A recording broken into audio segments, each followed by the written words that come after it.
And now, Gimmick Infringement. Welcome, everybody, to the Gimmick Infringement Podcast. I am Brad Winchester, and with me, as always, is my tag team partner, Tyler McDowell Blank. And Tyler, I am still recovering from this week. What a week. In the classroom, up in Phoenix, back in the classroom. I'm so tired. I'm ready to sleep in, though. I'm ready for some rest and some observation, and looking forward to the rest of our long weekend. How are you doing heading into King Day? Likewise. Yeah, first and foremost, happy Dr. Martin Luther King Jr. Day, my friend. It was an eventful week in the Valley. Not only did I get to see you and the voice of GI, Alf Bergerson, on Wednesday for AEW Dynamite and the Collision tapings, which I know we'll get into for Live Event Jones later on this episode, but also Sunny Slope High School, the place to be. Particularly this past Friday night, it was Thank a Teacher night for the girls' varsity basketball game. And Brad Winchester, I was so fortunate and so grateful to be one of the teacher recipients that night. Shout out to, I won't give their name on the podcast, but shout out to the amazing student who nominated me to be recognized. I haven't even shown you this. I wanted to say this for on air. Shout out to our YouTube viewers. We were recognized at halftime, so we got to get on the court, and the player who chose us gave us an artistic gift that they created. Check this out on YouTube. Oh, that's awesome. Look at that. That's so cool. Thank you. You deserve it. It was. Did it hit you with the chants out there? No, they did. They sure did not. But I appreciate you so much. It was one of those, and really two nights this week. Not only seeing you and Alf and getting to hang out with my dad. It was the four of us on Wednesday, and then ending the week on Friday with that game and that recognition. Particularly the latter. It was one of those moments. You ever have these experiences where you're in the moment and you just know, oh, I'm going to remember this night for a long, long time. And if you end up getting a memento or a souvenir, you just know, oh, this is something that's going to be with me for the rest of my life that I'm going to cherish forever and ever. So Friday night was incredibly meaningful and special. And then seeing you guys just 48 hours prior on a school night, nonetheless, really made it just made my week. It was so great to see you. I know we'll get into the details later, but particularly for this episode coming off the week that I had, I'm feeling loved, I'm feeling grateful, and so incredibly blessed. How are you, my friend? Very much that. It was a fun week, man. You know, it's always a like I'm going to say a struggle or a trouble or a problem, but it is when you got to leave sub plans. Because you never know what's going to happen in the classroom when you're gone.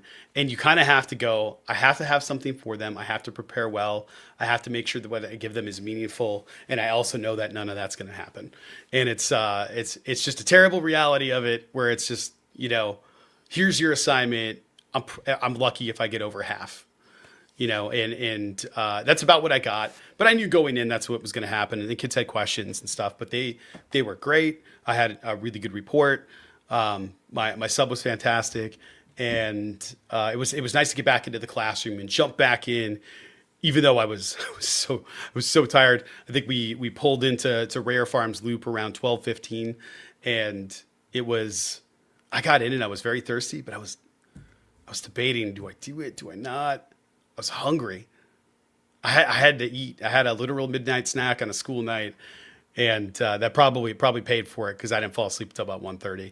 And then, you know, was up and at him at 6. So it was, it was a short night, but it was worth it. The next day, I probably gobbled my weight in lozenges just from all the yelling and screaming the night before, and still having this cough. But then you layer on this is awesome, and you bleeped up and ate. I was going to say, it sounds like you had a good time. Oh, I had a blast. I had an absolute blast. I can't wait for us to dive into. It's going to be a fun episode. Absolutely. Ty, you turned me on to this. I went on the timeline and started scrolling on Instagram and realized, yeah, you were right. I was just watching reels. I wasn't actually going through my feed to see all of these 2016 Rewind posts. And you set this up perfectly. It's It's time. It's a great time. It's a perfect time for this segment. So play the music. It's time for Back in the Day.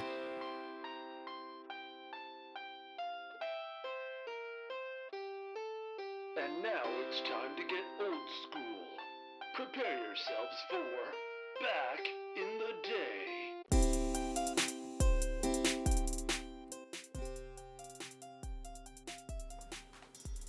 I'll let you Brad, kick this one off. Oh, yeah, my bad. I don't know where this originated. Granted, I didn't research it. I just wanted to talk about our 2016s.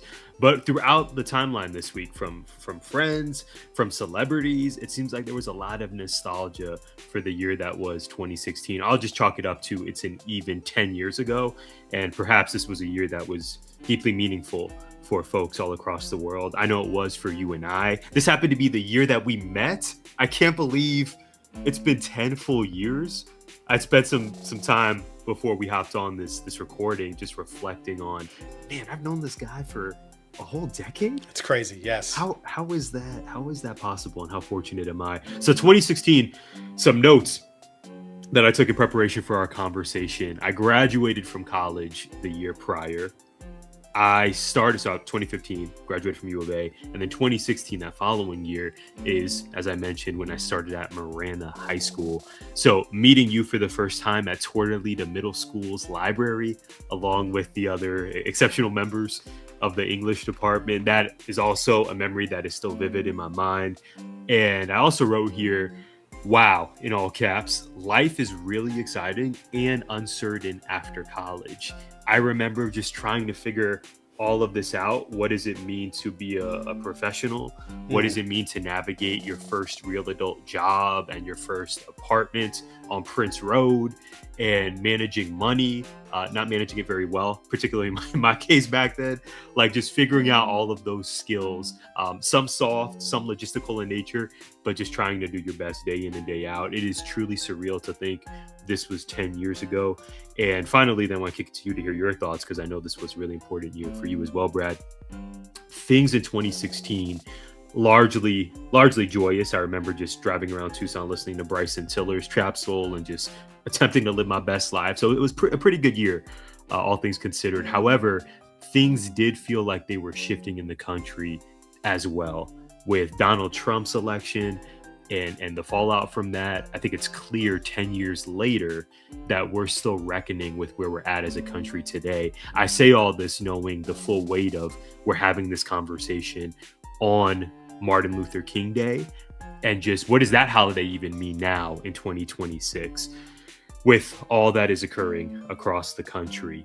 So things, 2016 for us, dare I say, I don't mean to speak for you, for us, for me, and really for the country, it was a huge year, and that really set the course for the next 10 years. In some cases for the better, but I think also in some cases not. So I am feeling very nostalgic for that time period, and I know you and I will post photos on the pod account at GIPod19 during the week of how our 2016 looked visually. So be on the lookout for that if you're not following us already. Brad, how did 2016 treat you?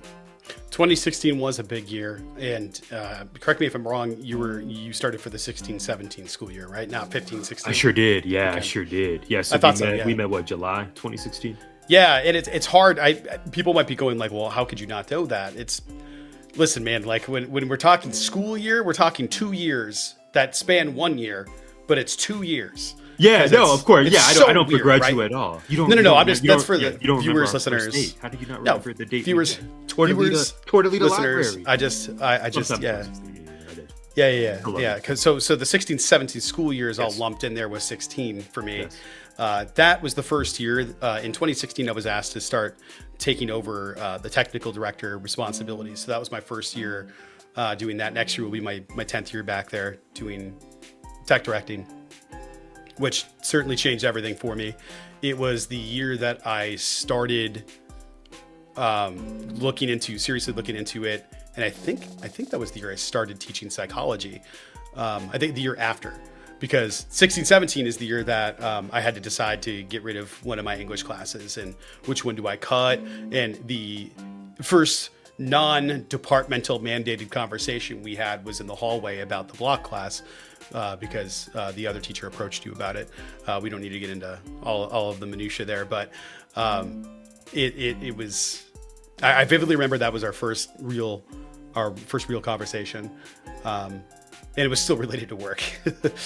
As it, it'd be like that sometimes. Yeah. I can't believe that was a decade ago. That was a decade ago. And, oh my gosh. And to think love Marina. Love our in Marina. that time, I sent you a picture of Jess and I going out on Valentine's Day to go see the first Deadpool movie. You sure did. And I got a lot of pictures from that. We got the Tucson Roadrunners season tickets that year.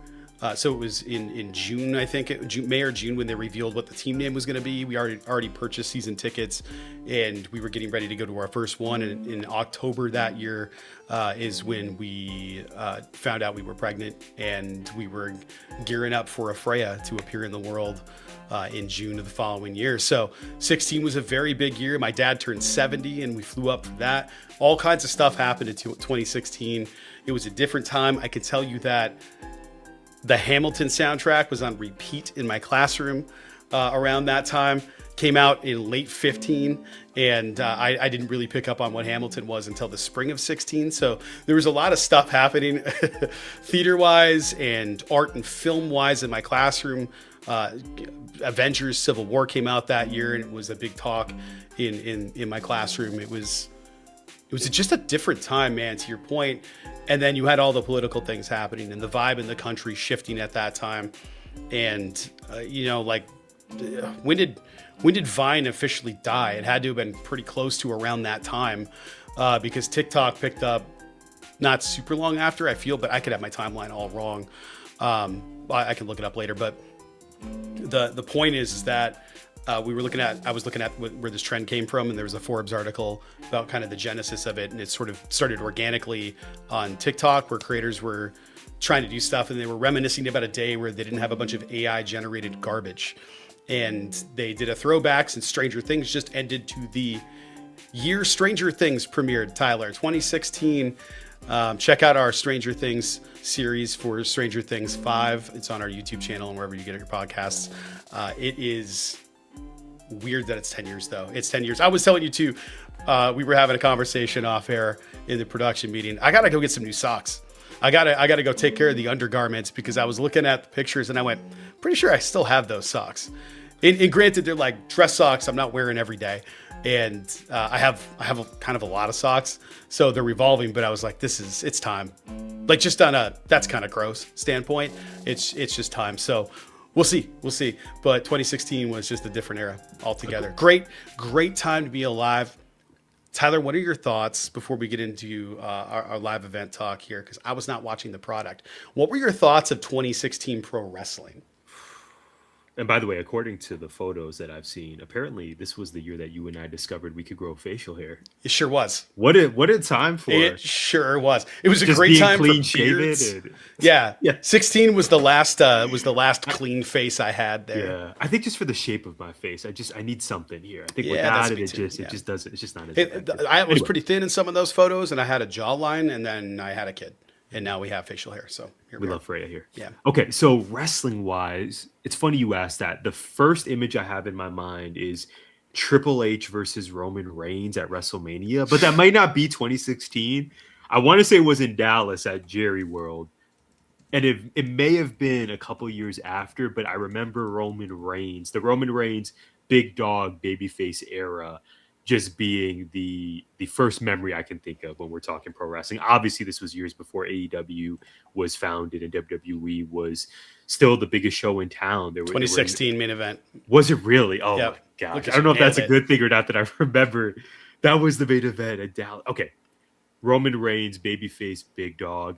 I am grateful that he is the tribal chief now. And funny enough, chances are he's probably going to main event WrestleMania again this year, this time against Cody Rhodes for the third installment, the rubber match, if you will. We'll see if my prediction comes true. But Roman Reigns fighting against the Authority, including Triple H.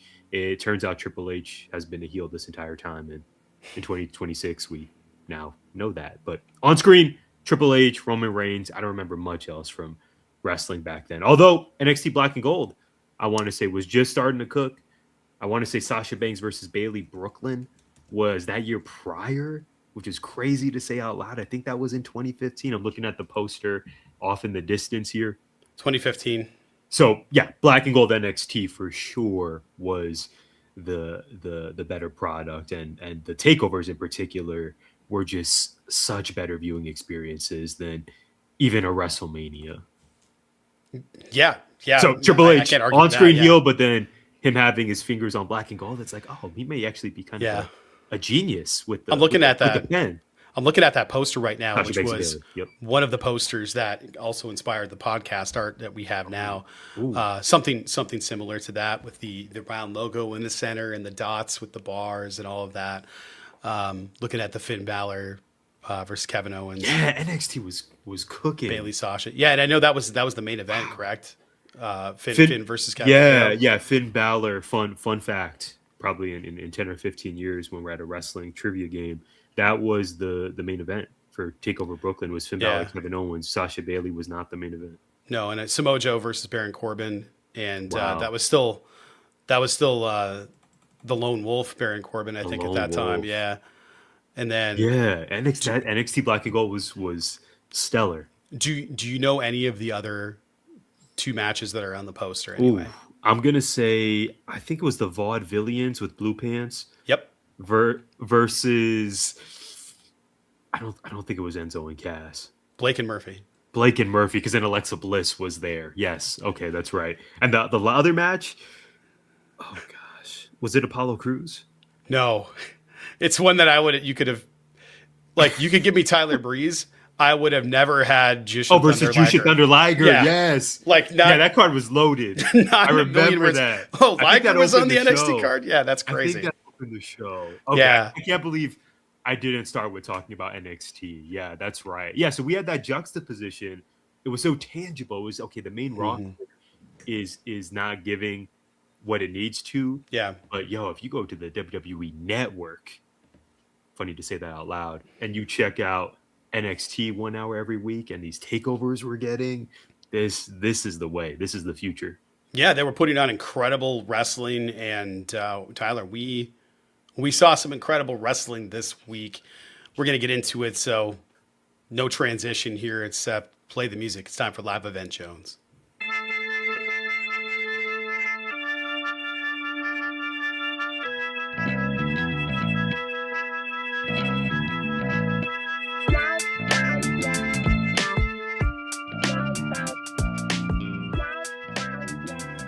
Tyler, we were live. We were in Phoenix. We were in the Arizona Financial Theater, and we were watching Dynamite and the Collision tapings. And this time, no ROH, which was a blessing because I was very tired and ready to go. But we also had a dark match. And I don't know how much you want to talk about it, but my favorite bump of the evening happened in that match, and it wasn't with one of the wrestlers. And I'm excited to talk about it and break down your thoughts. Ty, we got to talk about the crowd. Okay. The crowd was super hot, a lot of fun. And I said, I wanted to wait until we got here. I gotta tell you this. So we were getting ready. The dark match was going to come on in a second. They were getting ready to like put up the music. I think Justin Roberts might've just come out, and there were a couple of people sitting to our left next to the voice of GI. And there was a woman and another guy, and he was coming in with nachos and a ranch cup and a few other things. And the seats hadn't filled up in front of us. They took a long time to get there. They were probably in that merch line. And when they started walking up, guy was trying to like lean over to like figure out how to sit, and just absolutely poured 3/4 of his ranch cup down the back of the seat. And I watched this man just bear paw over, scoop the ranch off the seat, scrape it into his cup, and sit down like nothing happened. Nobody went over there and cleaned that seat off. Nobody said anything when he was enjoying his chips in the dipped ranch. I didn't want to ruin anybody's evening, so I'm telling you this now, because I saw that and went, "What are we going to tell anybody?" Or that person, like, I don't know what happened, but a person just sort of sat down, like, they got in there. I was talking to you. I was talking to your dad. I was talking to Alf. Next thing I know, there's somebody sitting in that chair. So hopefully all is well. I know the ranch came off the chair eventually. I don't know how much of it ended up on that gentleman's shirt, but it definitely. I sure hope so. Where do we rank pro wrestling events in terms of best people watching opportunities? Oh my god, it's got to be it's an top 11 out of 10. It's got to be. Yeah. If there's something similar that you can take away some of the occasional fragrances, then I'd rank it at the highest possible form of people watching. It's got to be up there, and particularly at this venue. So we were at Arizona Financial Theater for the second time. Really the perfect venue for Dynamite. I remember the early years when you and I were at Footprint, the artist formerly known as the Footprint Center, now Mortgage Matchup Arena. And very ambitious venue for AEW to run. That's still a relatively new company, but we remember being there, and it was a little too big for what AEW was hoping to do capacity wise. Right. Financial Theater just creates that intimate experience that I think AEW is known for, and also leads to us having these people watching opportunities. I didn't even know about this ranch situation. That's crazy. Yeah, it was wild. I had no idea until right now. That really happened? Bare hand scooping it and scraping it into the cup and just carrying on. I was just like, I was over here worried about, kicking over my water the entire night because they gave us cups, right? Like they took the cans, they gave us cups. And I was like, well, now I got this open air cup that I have to put down in front of my seat. If I put it behind me, there's a bar there and it's going to get knocked over. If I put it in front of me, it's right under this dude and I can see his butt crack.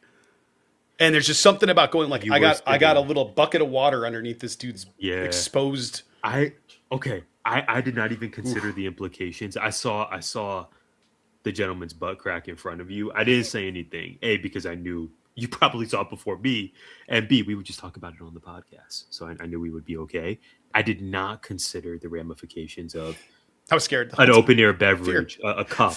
Just fear. That you're drinking out of being mere inches away from just someone's ass crack. I did not absolute splash zone. Yeah. How are you feeling today? You feeling okay? Yeah. No bacteria? Coughing a little bit, had a migraine. So maybe it's related. Maybe the day is coming. Maybe this is a swing low, sweet chariot situation. I sure hope not. I love my life. It's a good life to live. We got to get into it though. They made the announcements, the welcome to AEW Dynamite and blah, blah, blah. Here's what you're not allowed to do. Don't do these things. Also, if you're sitting in the first 4 or 5 rows, know this. Like, you might get hit with stuff, and that stuff might be people. You are at risk of being hit with things, objects. If you're by the barricade, you might get hit with the barricade. Go forward like 2 minutes. The match started, the dark match. We got Steve Borden and QT Marshall against the premier athletes, Ari Daivari and Tony Nese, and it was a fun little match. Good reps for Borden to get in. I was trying to explain to Jess who this was, and I showed a picture of Surfer Sting, and then showed like the 2 sons in the retirement match, and went, no, like him. Tyler, he looks great. He's got all cut up. He's bigger. He looks so much different than he did when he was shirtless for the show. He got in great shape to start this career off, I think. But he's still pretty green and he's still learning how to do it. I'm sure that's why it was a dark match for him. But like look wise, hey, what can you say? I think that's going to work out. Well, anyway, there was an outside of the ring bump right away in the beginning of the match after they said, watch out if you're by the barricade. And the older security guard just absolutely got blasted by, I want to say it was Borden getting thrown into the barricade. And he's, 6'12", 487 pounds of muscle, just getting hurled into this barricade and like throwing his body into it. And this dude going snap, like he got hit in the back right between the shoulder blades and falling onto the audience. And he's the security guard. Biggest pop of the night for me. Hilarious on all accounts. I just love that, like, hey, warning. That applies to you too, sir. Like it applies to the staff. Wasn't he helping some people arrive to their seats? Yes, 100%. Okay, it's not like he was just frolicking around. He was no. And for his back turned. Troubles, yeah. He got those. Yeah. And by the way, when we got those AEW rules that you mentioned, Brad, the crowd pop when we hear over the speakers, and if you are in rows 1 through 5, you are at risk for and the crowd. And then everybody's like, "Yeah, we're at risk. Let's go. We might get hurt." Like, if you know, you know. If you've been to wrestling, it's you so know fun. this. If you haven't, please hit us up in the DMs if you're in Arizona, so we can go with you next time. Join us. It was so great. And then at one point, I don't really remember what match it was. I don't remember who it was that got thrown over the barricade into the seats. Oh, Toa Leona. It was. We're gonna talk about that 4-way tag on Dynamite. My goodness, Ooh, that my goodness, that was my match of the night. I haven't told you this until now. Well, that match was so good. But Toa Leona got thrown over the top. I couldn't even remember who it was. Man. Very large man, but he landed in those seats. And then the audience participation, I was saying before, is the most, as in a positive way, it felt like an indie show where the wrestlers were really interacting with the crowd more than I've seen from an AEW live event before, from where we've been seated. It's not like they haven't before, but I just felt like there was so much more interplay between the audience and the wrestlers. It was a blast. But when Leona landed in the seats, the crowd was like yelling at the security officer that took the bump. They were like, "He doesn't have a wristband! He doesn't have a wristband!" Because he was sitting in the chairs. Leona thrown over the barricade, no wristband. They're like, "Get him out of here! He doesn't have a wristband!" It was so great. Everybody was interacting. Somebody yelled at MJF at one point, and we're like, "MJF, you suck!" And MJF whipped around to hit him with a "F you." And I thought that was so funny. I can't say enough about how funny the audience interaction was with everybody. I thought the tech was really cool. We got a 40-foot by 40-foot-ish, maybe bigger than that scale-wise, drop curtain. That's one of the coolest things I've ever seen from a crew standpoint, where MJF, and it was the MJF timing-wise, dropping to the knees, giant backdrop curtain thing popping down behind them. Camera cuts away, backdrop falls. I saw the two crew guys go behind there. Two other crew guys appeared as if from nowhere, like freaking ninjas. And they just grabbed that whole drop and got it the hell out of there in 2 seconds flat. Amazing. Like, amazing. I don't even know what to say. It was incredible. Like, the logistics of where to be and what to do and all of that, it's just mind-boggling to me to put on a production at that scale, but to still have the entertainers be allowed to be human. And a shot that I definitely know the camera missed, because the camera was not at the angle we were. My favorite moment visually from that evening was the look on MJF's face when he was about to get German suplexed. When he popped up and he had like one eyebrow was super high, the other one was low, and his eyes were super wide. I remember your reaction. I remember your reaction more than I remember the actual moment. Yes. I mean, that was just. I mean, I damn near died laughing. He's so good. He's very expressive. And then the little sit down in the corner, gassing up Bandito and saying, "Unfortunately, that means I have to do this," and it just. Yes. Oh, I don't know what this is. Tyler, what a night. That was the best beginning of show, end of show, live event wrestling experiences I've had, where every match was great. Like, every match was Definitely. Like really good. I'm great, maybe overselling it, but every single one of them, I was like, that was really good. That was really good. That was really good. Yeah, it was solid too. Excellent. I was just really intrigued by either the storyline for every match or just seeing the match itself for Collision. We got a really strong Collision. Obviously, it was Maximum Carnage. So I think that was a selling point where if you and I were on the fence about this, we're like, oh man, but it's a Maximum Carnage special. So not only did Dynamite deliver, but Collision was also really strong. Hangman and Jet Speed defeating the Ops, which we would later find out. In fact, you found out while we were still at the show, oh, this is reportedly Powerhouse Hobbs' last AEW match. He's going to WWE. Shout out to John Ross Sapp and the team at Fightful. Yeah, shout out to Rob Wilkins. I was texting him throughout the night to give him updates and go like, here's what the match was, here's who won, all that. And it was like, oh, they pinned him. And right before I got to my phone, at that moment, it was the Fightful pop up, and then Rob texted me the screenshot of it, and it was just like, oh, that explains that. Yeah, because it was shocking. I mean, we popped. Everybody went, whoa. Yeah. It wasn't even like, yeah. It was everybody going, what? Whoa. Holy crap. They made a Jet Speed. It was awesome. Everybody was super excited and pumped. And it was great. And then to think we get, I forget where this was on the Collision tape, because they taped it not the same way that. Yeah, it's the main event. Main event. Yeah. But we ended up seeing Zeta Steel versus Marina Shafir, which I thought was really fun. Great to see Zeta in this spot. She's now Agreed. officially All Elite. Yeah. We know you are the biggest Marina Shafir fan west of the Mississippi. So her getting in her bag and just clearly feeling more confident and more comfortable with this character, to see her do her thing live was what I've been great. saying for years. What she should No, be doing. you've Exactly I don't say that what she's facetiously. doing. You've been very consistent about She's a this. killer, and nobody looks like that. Just have her do that. Yeah, even when I haven't necessarily been on board, it's just, you can just tell, man, she's really found her confidence. And if there is a biggest winner from the Death Riders experience, which I don't think is stopping anytime soon. Yeah, you can argue for Jon Moxley. He has the title again, but my goodness, indisputably Marina stopwatch wise, Marina Shafir, not just taking a backseat or what she's most known for, being the most featured part of those backstage entrances when she slaps around Jon Moxley, or she just looks like a badass because she is.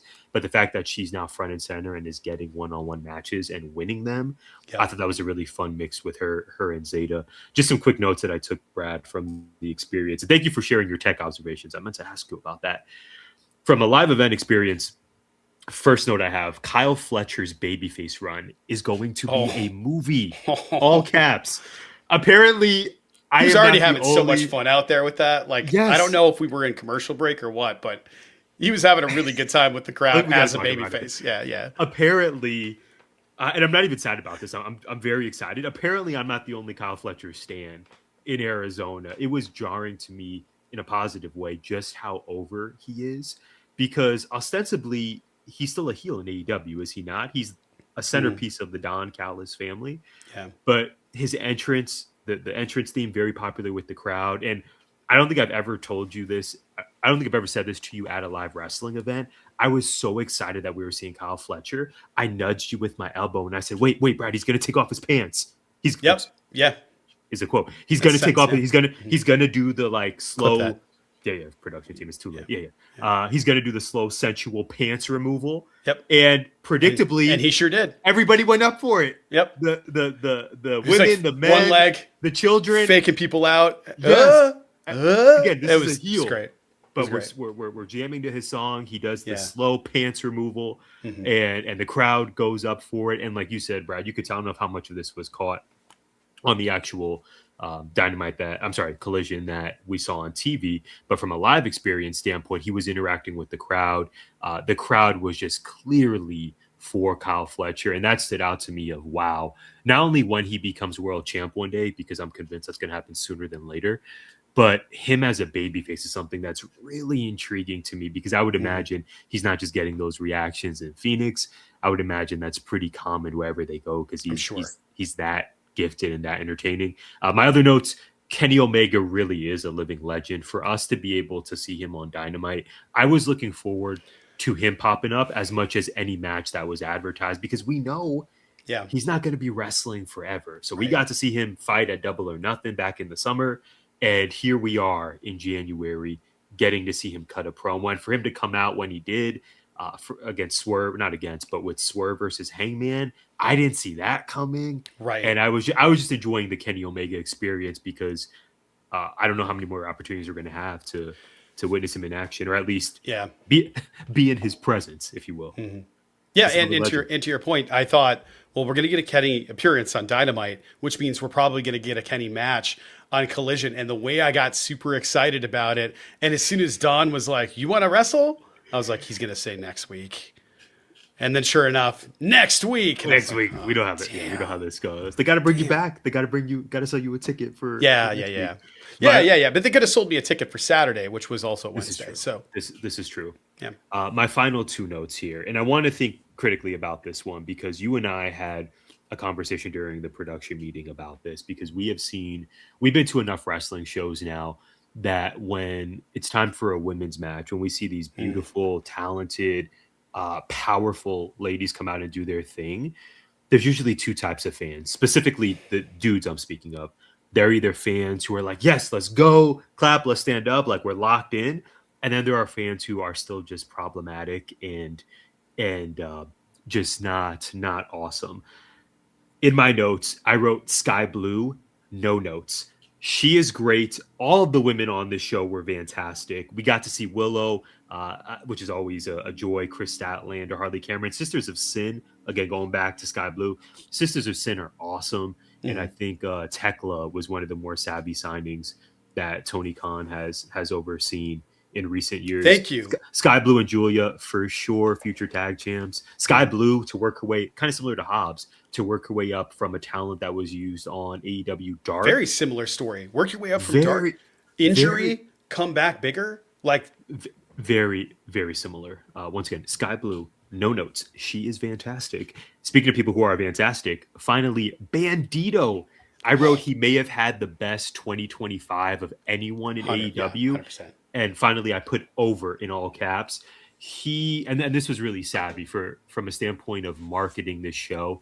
Bandito being so heavily featured in the Southwest, brilliant. He was so over with the crowd. There were a lot of MJF fans in the building, so I was curious leading up to the Dynamite main event. Who is the crowd going to be up for? Is it going to be a 50-50 situation? But from my vantage point, Brad, I don't know about you, Bandito was more heavily cheered as the babyface going into this match. And I wasn't sure about that because there were a lot of MJF right. Loyalists in the house. But Bandito, what a 2025 he's had. And the future is so bright for him in AEW. He really showed out. That main event was spectacular. So we got a couple of other things too during that show. One really big pop from the crowd for something that didn't happen in venue was the sudden announcement that the Rascals have been signed to AEW. We didn't know at the time, or you even asked, you're like, I wonder if it's all of them or just a couple of them, and it sounds like it's all of them. And after the show, I don't think it happened during the show, but after the show, I saw that there were 3 other signings at AEW. Persephone is officially on a dual contract with Hechicero and Mascara Dorada.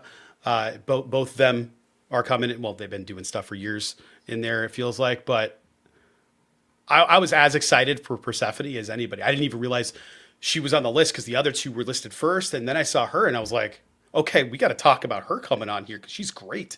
That just instantly added an element to that women's division that I don't know. I don't want to say it's been missing, but like, what a wild card to have in there. Super exciting for that. I want to shout out a couple of different things. First of all, shout out to the guy sitting next to Butt Crack Guy. The guy that kind of had like a crew cut going on. Very, very tight hair and then like the little swoopies on the side. He caught Prince Nana's cup. Nana came out with Swerve initially, tossed his coffee cup into the audience. What a work by Nana. That made me so happy that he's just sipping out of an empty cup. But then just flings it into the crowd. You know, we've seen him do that a ton of times with his brand on it, but to see him do that live was great. That cup launched over and this dude caught it, kind of stuck it out of the sky. And I'm glad he did what he did. Cause like for me, I probably been like, this is really cool taking a picture of it. And that would have been the end of it. Cause I don't know that I need it. He gave it to the kid in front of him. There was probably some like, I don't know how old those kids were. We see like a 10, 11, 12, somewhere around that. I'd say so. A couple of boys sitting in the front row, and he gave it to one of the boys, which is the whole point, man. Like that's like let's have these kids have a great experience. They get to take something that a manager for maybe one of their favorite wrestlers, I don't know, get to take that away. And I know there's a similar thing with a T-shirt later on. That one looked like that dude was definitely leaving with that T-shirt, not handing it to the kid sitting in front of him. That bugged me a little bit, but you know, you see it at baseball games and stuff where people will take a ball, like that lady that took the ball from the kid. Was like, you give me that ball, that was my ball, and all this. Oh, that didn't happen here. I thought that was awesome, and the production team was great. I thought everything just went really well. But to your point, the way people react to the women, especially, it's like, yeah, we have eyes. We could see that they are physically attractive and physical specimens. That's kind of the gig. If it's buried in the vaults of the gimmick infringement writing section, but I wrote about the origins of pro wrestlers and their gear. The whole strongman thing, the whole point of that, and having hardly any clothes on your body is to show off your physique when you're performing feats of strength. So of course you're going to be scantily clad. We want to see your body performing feats of strength. And that's why you don't wear a lot of clothes, so we can see your feats of strength. And that for women sometimes leads to them also trying to, I don't know, sexy it up. Does Sky Blue need to wear like a thong for wrestling? Probably not. And you know why I'm thinking about it as I was showing pictures of all the things, and the first comment I got was Freya going, "Hey, her trunks are in her butt," and I thought it was hilarious. That's a real Freya quote. It's a real Freya quote, and Freya. I said, "Well, yes, they are, but I don't really know what to say. I don't have anything to offer there." But if I had physique like that, I'd also be showing it off. So here we are. Yes, and you shared during the production meeting even your evolution as a fan, Brad. Now having Freya and Freya growing and being the just outstanding young lady that she is, how that sort of shifted your perspective when you go to wrestling events, particularly during these moments when seemingly inevitably there will be a dude who is I don't know, how would you describe it? Just gross, fitting the stereotype of commenting on women's appearances. It's different for you now though with Freya, right? Than it was maybe 10, 15 years ago. It's a lot different. Part of it is my age. I would have been, I think I was in college when Julia Hart was born. So I think about that now when people are like getting all thirsty about it. It's like, that's someone who I could have been her father. Yeah. And it's just different now. Now that I'm older and I see these people and being a girl dad, it's like, I don't want a guy down in front that I said looked like a thumb. I don't want that dude yelling gross stuff over there. That's a crazy description. Tell me I'm wrong. And some of the fans often either being our age or often seemingly being older than us. See, yeah, doing that not stuff. On an ages vibe, but it's just like no. But you're right. You're right. But just keep your thoughts. You can admire someone's beauty. Men specifically, because when you're doing that and you're that age and you're shouting that stuff about these young women, internal, bro. There's a reason that the seat next to you isn't filled with a wife. That's all I'm saying. Right. That's all I'm saying. Clap, buy the merch. Yeah. And then cheer them because their gimmick is awesome and because you like them as their character. Right. Because the last shout out I want to give is to Marina Shafir, not just because she's awesome, not just because she's beautiful, not just because she is terrifying looking in the ring. I was saying to, I don't remember if I was saying it to you or Alf, but it was like when she locked up with Steele, it was, her back was to us. You could kind of see the small muscles in her back sort of activate when her arms went up, and she looked like this menacing striker because she is. She's a martial artist. She's an MMA expert, and she knows how to punch people and hurt people. And I didn't see that from anybody else that night when it was like, I'm going to go up there and lock up. She just kind of formed this shape that looked like she was going to hurt you. But I wanted to shout out her kick. That kick, I don't remember which kick because there were a few. She kicked Steele in the chest, I think. And it sounded like a bullwhip. And it was like, she just kicked her. And everybody's like, oh, it's fake. It's all this fake wrestling stuff. Fake, fake, fake. Go take that. I want you to go up there and have, hey, Marina, can you just kick me real quick? I want that to happen to people. I want good things to happen to bad people, like getting kicked by Marina Shafir in the chest. It was awesome. She was great. The whole show was great. It really was. It was an elite experience, no pun intended, maybe too late for that. It was just so great to see you all, and the fact that we can just break bread and share in our joy of this business we love, man. AEW is on a streak of delivering when they come to the Valley, and I'm so glad we were able to not only attend the event but report our findings here on GI.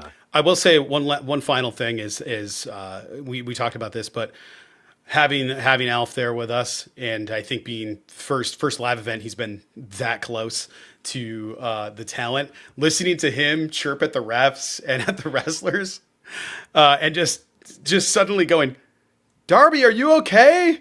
After he took that nasty bump on the steps, because I said like immediately after that happened, it's like, listen, man, taking a bump like that is when they're going to start putting letters before numbers to describe what part of your body is broken. That's an L7 injury for sure. Like that was one of the sickest sounds I've heard. And you shared the video with some of your students. I sure Your did. theater kids, right? And Yeah, because they also were had like, a "Oh, reaction. they were like, what is this?" And I was like, "Oh, I couldn't really see what happens because you just see Pac, and then it goes through a person, and then you just see Darby's back and feet on the top of sound. the steps." So it's like, check out the reel. Here's the clip, so they could see what got broadcast, and they all went, "How did they do that?" And it was like, "Well, you see, this guy threw him onto these steps, and that's how they did it." What do you mean? How did they do that? One person hurled another person, and that's how they did it. And then Darby got up. How that happened? Nobody knows. Nobody's sure how that works. Yeah, It's the magic of pro wrestling. Well, Tyler, I know that I don't have this yet. I did not have the bandwidth to cram a movie into my brain this week, but it sounds like you did. You were able to catch it after last week. We talked about it. And I really wanted to watch it this week, and it did not happen, but we're ready for GI at the movies anyway. Play the music. And now, it's time for GI at the movies. Admittedly, this is one of those special cases where Brad and I are taking you to the movies for something that's not a movie. Come to find out, this is a limited series. Had no Brad idea. Winchester. I had no idea either. I remember we were on the podcast last week and I said, "Oh, that isn't hers movie on Netflix. I got to check it out." Well, it turns out it's a 6-episode series. So here is some background first in case you are not familiar. Now, there's a lot of new content on Netflix. The drop that I've most anticipated is this mystery thriller series, His and Hers, starring Tessa Thompson. That is not a person. The great Tessa Thompson. Chessa Thompson. And John Bernthal. Now, in terms of the premise, Brad, we'll go to the plot here. I did not realize this is an adaptation of the 2020 Alice Feeney novel of the same name, but it's set in Atlanta. And again, I mentioned that it stars Tessa Thompson, easy for me to say. Yikes. She plays Anna Andrews. Andrews is a former news anchor living alone after withdrawing from her career and personal life. When she overhears of a murder in the small Georgia town where she grew up, the case jolts her back into action. She's drawn by both her professional instinct and her unresolved ties to her past. So Anna returns to that small town and begins digging into the killing, convinced that the truth has been buried beneath layers of silence and half-remembered history. Finally, as Anna's investigation deepens, she repeatedly clashes with Detective Jack Harper, her estranged husband, played by Bernthal, who is officially assigned to the case and is deeply suspicious of her motives and involvement. Now, I will confess, the first episode I found to be remarkably slow. I even thought, man, Brad, I love our viewers. I'm loyal to our audience. I don't know if I'm going to stay around for these next 5 episodes. It was that slow from my experience. But my goodness, episode 2 turned things around. Do not stop after episode 1. You have to give episode 2 a shot. I think you will really enjoy it, Brad. I think our audience will really dig it as well. If for nothing else, there are 2 great leads. So even if a script is lacking, especially let's say that episode 1 script, the strength of Bernthal and Thompson, how they interact on screen, and just their prowess as 2 of our most remarkable actors currently. Episode 2, they were really, I think, starting to find their groove and some of that chemistry, and the thrill element of this series really picked up from there. In terms of J School Corner, I have former classmates from journalism school who are in the business, and my understanding is it can really be cutthroat, particularly for women in the industry, when there are still some of these ingrained beauty standards. And if you're going to anchor the 6 o'clock news, historically that's come with those beauty standards. And maybe when you hit a certain age, kind of like how wrestling was for a long time, maybe when you reach a certain age or stage in your life, you're cast aside or you don't get those A roles. So that's actually been my favorite part of watching His and Hers. I just finished episode 3, so I'm halfway there. That's been one of my favorite parts, is seeing the journalism aspect of it and how Tessa Thompson's character Anna is navigating not only seemingly her life falling apart, but professionally what she's trying to do to maybe seek that magic she had earlier in her career when she was young and intrepid and was just at a different stage. Now her personal life seems to be falling apart, and we don't know who is responsible for this murder. It could be Anna, it could be Tessa Thompson, it could be Bernthal, her husband. This is one of those series where, as we get to know the characters, you think to yourself, I don't know if anyone is redeemable here. There's maybe one or two characters who I think are pretty pure baby faces who we're rooting for, but then everyone else is shades of gray. So really fascinating mystery thriller. Give it a shot. If you survive through episode 1, I think you'll really enjoy episodes 2 and 3. And hopefully 4 through 6 are just as good. Hopefully we solve the mystery. And I can't wait to hear what our audience thinks of this. So let us know here in the comments if you're enjoying his and hers, or if you're not. We would love to hear your POV, and we'll make sure to shout you out on the next podcast. I love that you gave that journalism lens perspective. It's good. That's really cool. You'll have to check it out. Corner. It sounds, I don't know, it sounds similar to what was it called? The Killing, I think. It was on AMC or A&E, one of the A's. I have to look it up. I have to know. I can't remember who it is. Yeah, it's The Killing. Have you ever seen it?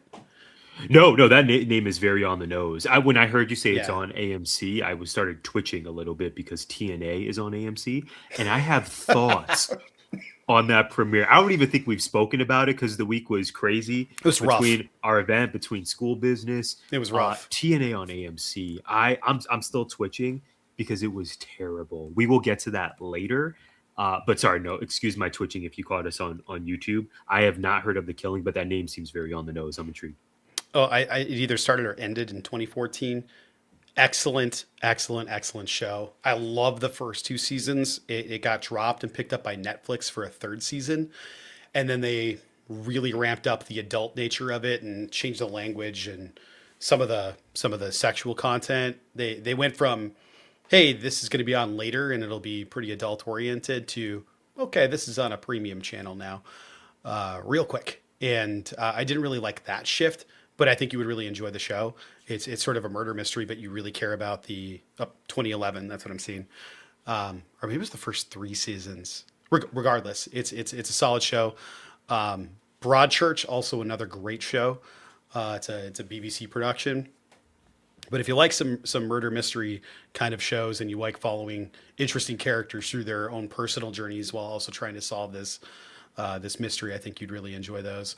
And the cast of Broadchurch is like it's an all-star Oscar cast. It's just start hurling trophies into there. It's crazy.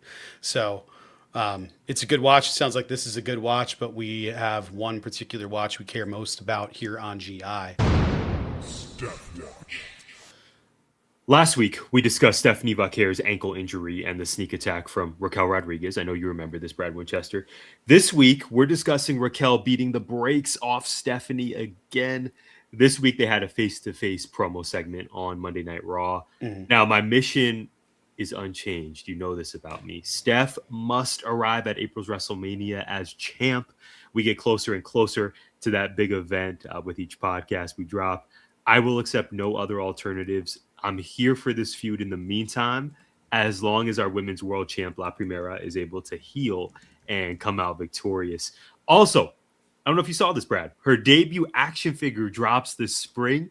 It's available on back order through Ringside Collectibles. # no free ads. So I can't believe she doesn't have a figure. I can't believe she doesn't have a figure out already, but I may. I'm glad. Thank you. I may have to check out Ringside Collectibles' next sale. It's on back order, so clearly it's flying off their shelves already. Estimated shipping is April at this point. But yeah, Stephanie Vaquer, hopefully her ankle injury heals up, and hopefully she wins this feud, because my mission is WrestleMania. I'm thinking about April, and I want her to still be champ. What say you? I say she's kind of, I don't know what they did with the face model for her for this collectible, but she looks a little bit more like Chelsea Green than Stephanie Vaquer from the front. First time in the line. It's the elite. It's the elite action figure. Maybe it looks better with the horns on it. You know I'm scooping that. She looks somewhere between Chelsea Green and it's about to be Tiffy time. I don't know how else to describe it. Yeah, you need to scoop one. I have. It has to happen. Yeah. Yeah, you have to. I do not, but you have to. It's got to be in the background. It's Yeah, got it has to. to be, yeah. I'm already forecasting this summer and what needs to happen. I ran out of room with Lego train that I had to like take down wrestling things because I have nowhere to put it. I need another shelf. Yeah, man. Stephanie Vaquer. I don't know how you feel about this because we're about to go into WWE. Do you feel like it's starting to feel a lot like, hey, let's just rehash things over and over and over again? Because it's starting to feel like Vince to me. Definitely. This reminds me of conversations we've had on and off the pod about WWE's ability to capitalize on moments. But when we look back and analyze title reigns, so many of them have been lacking. I'm even thinking of Cody Rhodes, right, who recently dropped to Drew McIntyre. And that reign in and of itself, not incredibly memorable. Io Sky as champ, not an incredibly memorable reign. I worry that for Steph, the moment was her winning at, I was going to say Battlepalooza. That's not the name of the event. At WrestlePalooza. Yeah. At WrestlePalooza. So the moment, Battlepalooza is actually kind of hard. I kind of like that. Yeah. That's not a bad name. But there was that moment at WrestlePalooza where she defeats Io Sky. It's the premiere PLE on ESPN. We're capitalizing on Steph's momentum following the unfortunate injury to Naomi. Okay, moment's been made. We love this. But fast forward now, that was in September, Brad. Fast forward 4 months, and I don't know that her reign as champ has been all that memorable. I couldn't even tell you memorable title matches she's had. She fought Nikki Bella at Survivor Series. That's the first one I think of. That wasn't a match of the year candidate per se. That feud was a little hit or miss. But since then, okay, she's fought Roxanne. Cool. She's in this feud with Raquel. She had the 3-way against Raquel and Nikki, which Steph won, obviously. But okay, that's all we've had in 4 months. That's kind of crazy for arguably your hottest superstar on the roster all 2025. I worry that we're not going to ramp this up. It's a good Freudian slip there, though. I that popped me. We want more for her. I'm flabbergasted, which is being seen in my vocabulary here. Great use of flabbergasted. I'm flabbergasted by why you also sound like you're in a fish tank again. Ty, we're gonna transition into here from Steph watch into, I guess, WWE watch. So let's get into it and hit me with your question. Yeah. Okay. WWE. It's different to have this at the end of the episode. Yeah, it feels strange. It does. We have two faces on SmackDown who caught my eye last week: Kit Wilson and Trick Williams. I'm obsessed with Wilson's entrance theme. I've sent this to you and Mike Steph. It's a bop. And Trick is already one of the most popular acts on Friday nights. My question: what do you think of Wilson as a singles act? And is Trick ceiling highest as a heel or as a babyface? Ooh, that's a good one. I don't know if he'll have a choice. I think a heel, but it's going to be one of those situations. It's going to be like a Rhea or a Stone Cold situation. I don't think it'll matter. He can be a bad guy. They're still going to do his song. People still pop huge for MJF. He's super over, even though he's mega heel bad guy. I think that Trick could very easily be that. He kind of gives me like Swerve vibes. He comes out very slow, right? Like he really leans into it, just kind of slowly looking around. He's got a big coat. All of those things are screaming at the audience participation. Easy for me to say. All of that is, I don't know. It's always on the edge of heel, even if it's babyface.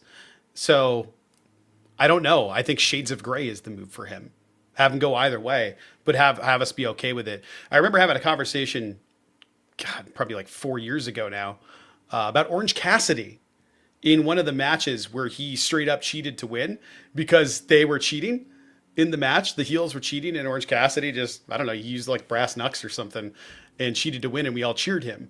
So I think that it just depends situationally on what it is. So I would say Trick probably as a shades of gray would be super successful, and then you don't have to worry about flipping him around. I think he could just switch versus, based on his opponent, because a lot of them are doing that now. Like Seth Rollins is a heel, but he's not really a heel, but he's a heel.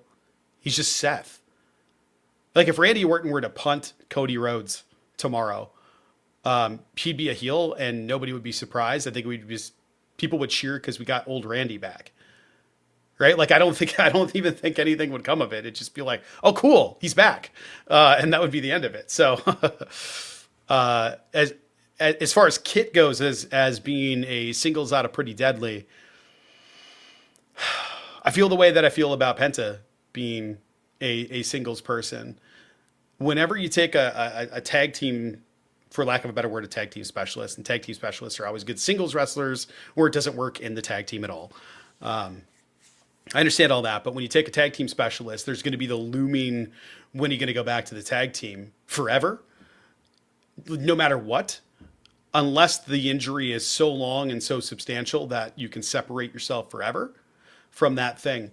So like Kyle Fletcher wouldn't have had a singles run if Mark Davies didn't get hurt. But because he got hurt, Kyle had like almost a year where he was just on a singles run, and he got recognized and so over during that time that now he's a single star and he's not an Aussie Open, which I guarantee that will reform at some point for a limited run or whatever, just because like that worked and it was a lot of fun. But maybe you have Jake something be a part of it, even though he's not. That could be really entertaining. For this, I think it works. I really like Kit. Ceiling wise, whatever they decide they want him to be. Like Jay Uso is great. He sells a ton of merch. The crowd goes crazy for him. In-ring ability wise, who do you think is stronger at the moment, Kit or Jay? You don't want to say it, that's okay. But I'm saying like if you can get your character over enough, doesn't matter there. You can get pushed to the moon. I'm worried that the theme songs are so. Yes, so and they're integral, and so like, participatory for all three of these. For everybody. Like I was thinking about it, like WWE is a master class at Pavlovian responses, at audience participation, and AEW is not.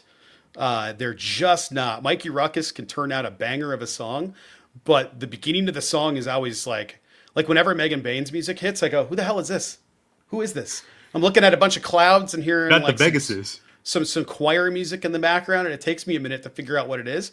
Like when we were in the arena, Penelope Ford is back as well. I can't believe we didn't mention that. Huge pop. You've also been a day one P4 guy. I freaking love her. I love her. I loved her with Bunny. I don't know why people didn't like Allie nearly as much as I did. I know like in ring wise, maybe she's not at the same level as some of the other people. I don't care. Her character was awesome. Like who cares? Like if the character's good and she's safe and she can do cool stuff, that match, that death match that they had, like that hardcore match with it was those two, and who were the other two? It was Anna Jay and Ty Conti, right? Anna Jay and Ty Conti. Yeah, then it was eventually Willow and Chris. Yeah, Willow and Chris. Into that arena, if you will, right, as well. But it was those two and TJ. Yes. Yeah. Yep. And how often have you seen any of them other than Penelope as basically a tag partner / manager? Yeah. Everybody else is just gone. This is gonna be a big year for those two. Not to totally throw off your WWE take. I really believe, especially watching them live once again on Wednesday, that Bane and Ford are going to be the two to dethrone the Babes of Wrath. I think Sisters of Sin, I think their time will come, but I think this year completely agree. Summer at the latest. Megan Bane's getting strapped up, but people were way too afraid of that. Or people were really up for Megan Bain showing up. So, she's a star. I guess you were saying Pavlovian responses. I was going to say the point is, for Kit, it's I can see Kit right now. He's all these call-ups are happening or have happened. Powerhouse Hobbs is coming to the company somewhere. We don't know where. People are predicting SmackDown. I hope that's the case. I hope they don't relegate him to NXT. I hope they put him somewhere on the main roster, because I think he'll fit in immediately really well. He works perfect for their style of stuff, because they just have a big dude doing big dude Hoss things, and they don't have to do like, they're not going to put him in hardcore deathmatch things. That's just not what's going to happen. But like, he's great in those. Powerhouse Hobbs from, we were saying before, from the days of the overalls, helping out John Moxley at Dailies to where he is now. The thing I'm going to miss most about that is the Pavlovian response of his theme song. That's one that really, really worked. And I hope they do the same thing there. I hope they have one that sounds just the same, that starts with the puh, puh, puh. I really hope they do that because it's so good. But for Kit, I worry that it's going to be one of those things where he just gets kind of lost in the sauce. You have another guy that currently looks a lot like him because of the clothing and the apparel, because the tag team he's in. He works in that tag team. Short answer here so I can shut up and move on. He's going to get Montez Ford treatment. That's what I'm worried about. Is like he's going to be like, oh, he's great. He's got his own thing going on. He's awesome. Back to the tag team. That's what I'm worried about. He's got one advantage that in that company that Montez doesn't, though. But I'll not say it out loud. Damn. Sometimes I'll be going throughout my day and I remember, oh yeah, Montez Ford hasn't been world champ yet. Yeah, I just got really mad. I just felt like a wave. I said that out of total anger. Like, I was just mad. That's completely unbelievable that hasn't happened yet. But alas, here we are. You don't know this, but I used him as an example in my class just the other day of why I love live theater, because sometimes things don't work. Sometimes during a show, one of the characters has to shoot a bird and the bird has to fall out of the sky and they don't throw it over the flat, or it hits a string and bounces behind the set and then they got to throw it again. That's funny, organic, natural content. Sometimes Montez Ford has to punch Roman Reigns in the face by jumping off the announce table, and the announce table folds in to the floor, and it's one of my favorite wrestling moments. It's Montez getting ready to jump off and hit Roman, and then the table collapses, and he stands on the table, looks down, shrugs his shoulders, and then just uses the stairs instead. It's such a great live theater. Well, the show must go on. We can't just stop and do it over. You got to keep going. I was like, this is so dope. Like, it's one of my favorite things, but I sometimes forget that he had that match.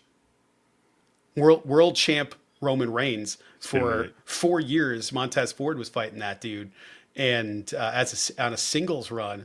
I think that's when Dawkins was injured, and he had that big 2021, 2022. Yeah, it was forever ago.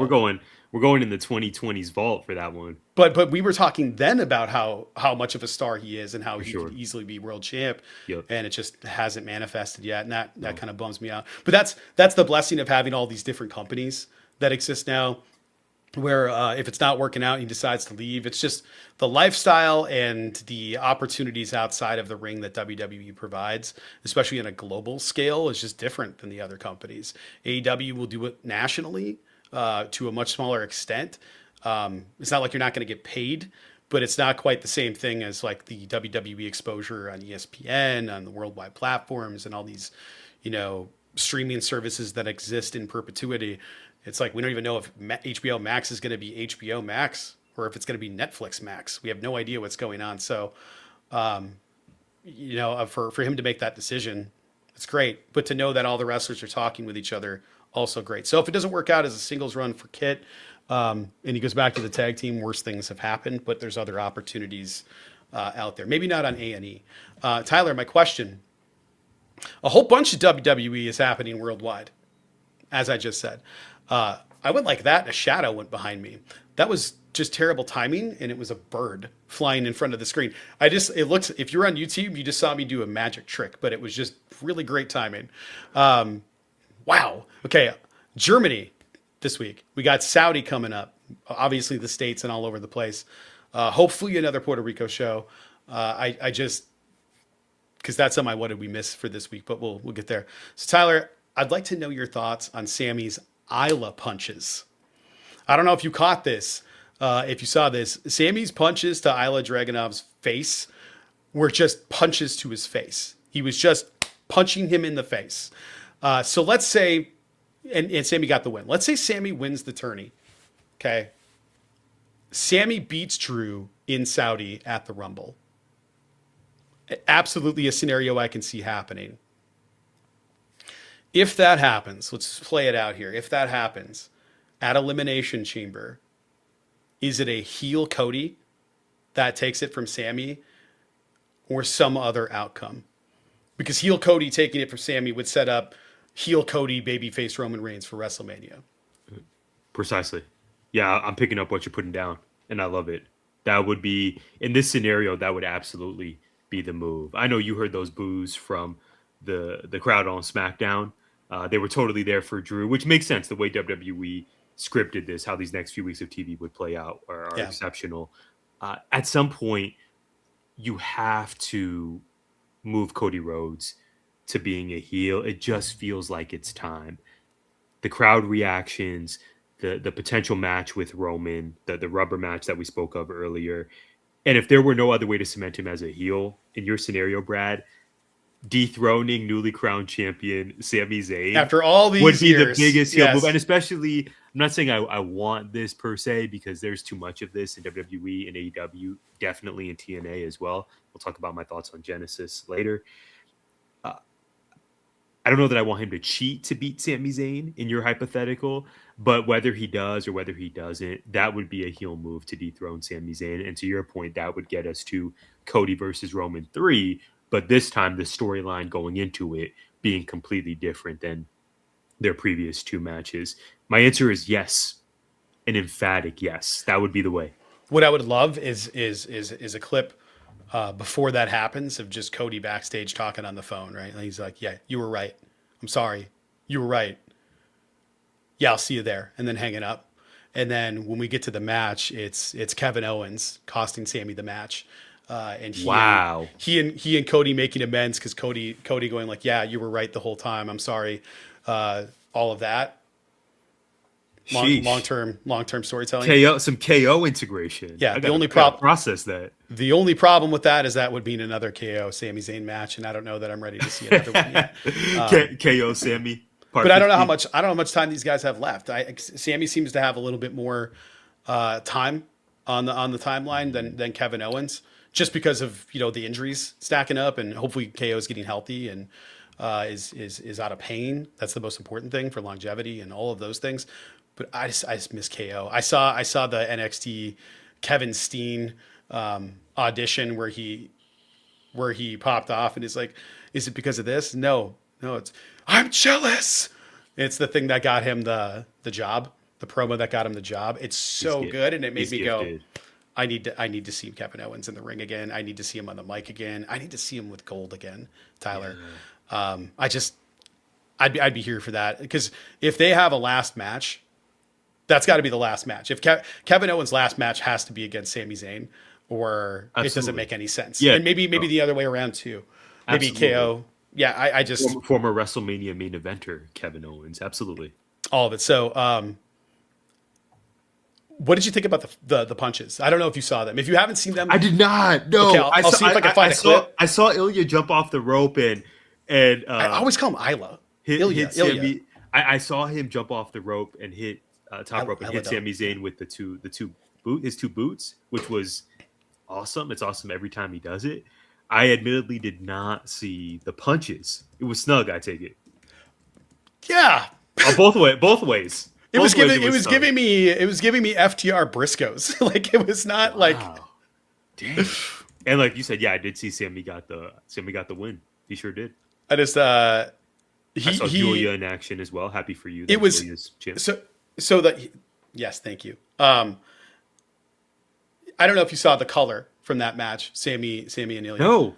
I completely missed the SmackDown main event. It was a hard way situation. I know that's why they were doing it, but he was just like, "Peh! Okay, that didn't work. Peh! Okay, that didn't work. Peh!"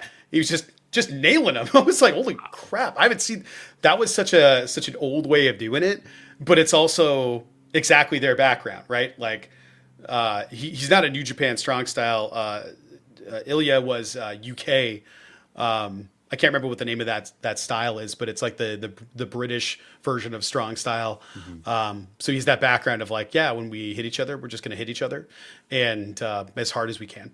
So I think he's got that William Regal thing going on, and I'm absolutely here for that. WWE had that moment in there, and I think that stuck out for me because it felt like old school wrestling, and it was just really cool to see. But also those punches, holy bleep.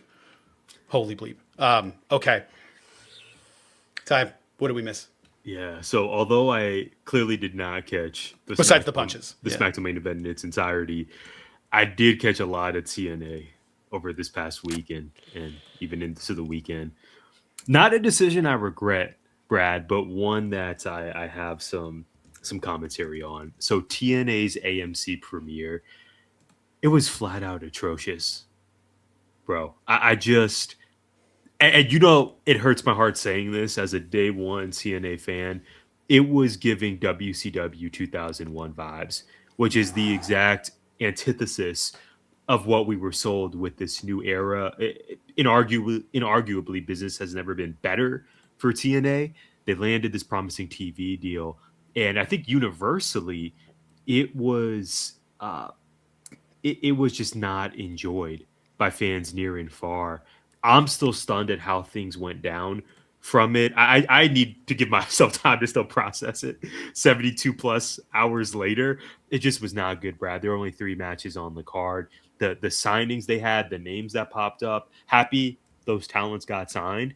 Just I'm very curious to see the direction that TNA takes in 2026 because you have talents that have exited the company, really high profile talents over the last year. You pointed this out earlier, as recently as the Rascals departing, which I think is a major blow for TNA. You have the likes of Joe Hendry, Jordan Grace, Speedball Bailey, Josh Alexander, all finding new homes within the last year or so. And I think TNA is in a really critical time right now. And to further that, at least from a Glendale, Arizona perspective, if you fast forward to Saturday's Genesis pay-per-view, this is a true story. I have not told you this until right now. My annual subscription to TNA Plus, so that's how I don't have AMC. I was able to watch TNA on AMC through the TNA Plus app. I was also able to see Genesis through TNA Plus. My annual subscription, Gold Pass Jones, expired during the Genesis show. I did not. I thought about it. I was like, I don't know if I ever renewed it. I think I forgot to cancel the gold plan after I did like a 30-day trial this time last year. And I think I was actually responsible. And I was like, you know what? This is not going to happen to me in 2026. I'm going to subscribe to it for this year, but I'm going to click off the auto renew feature. And that sure did happen. So at the conclusion of the Hardys versus the Righteous, which somehow the Hardys won, a message appears on screen that, you know, an error has occurred. Please check your subscription. I go to the homepage and it's asking me to sign up for TNA Plus again. Brad, when I tell you I was shook, I was upset that it happened during the show, but I also accepted that I was completely okay with this. So I did not watch the rest of Genesis, and I have no plans to subscribe to TNA Plus this quarter or maybe even this year based on how TNA on AMC went and based on what we saw from Genesis. It's giving WCW 2001. I was so hopeful that this is going to be one of the biggest weeks in recent TNA history. And you could argue it was just from a business standpoint. It looked like a decent house for TNA on AMC and for Genesis. Although, based on how the crowd was shot on a few occasions, there were lots of empty seats, but they still had, 1,000 to 2,000 fans there. That's still a big deal. But the way it was shot, you could also see, there were, maybe 1,000 seats that weren't full.